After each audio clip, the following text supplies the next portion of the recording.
Une inflation à plus de 6% au mois de juillet et déjà des répercussions sur nos emprunts. Peut-être faites-vous partie de ces ménages qui voient leur demande de prêt retoquée en ce moment. Selon une récente étude, 45% des dossiers ont été refusés depuis le mois de janvier. En cause, le taux d'usure, à savoir le taux maximal auquel les banques ont le droit de prêter. Et certaines banques font pression sur la Banque centrale pour relever ce taux d'usure tellement bas qu'aujourd'hui, Maxime Debs, il grippe le marché.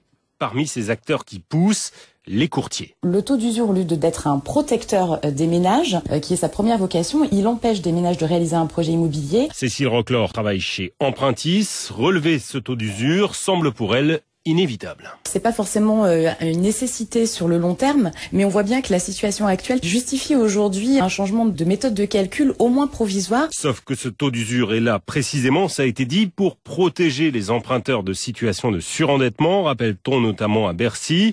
Louable, certes, entendable et nécessaire, oui, mais bon, là, ça va parfois trop loin, jugent les professionnels du secteur. Je dis pas qu'il y a plus de dossiers qui passent, ça serait pas vrai. Aujourd'hui, on arrive à trouver des solutions de financement par des techniques de montage, mais elles sont parfois difficiles à trouver sur des ménages qui n'ont pas besoin d'une protection particulière au niveau de taux.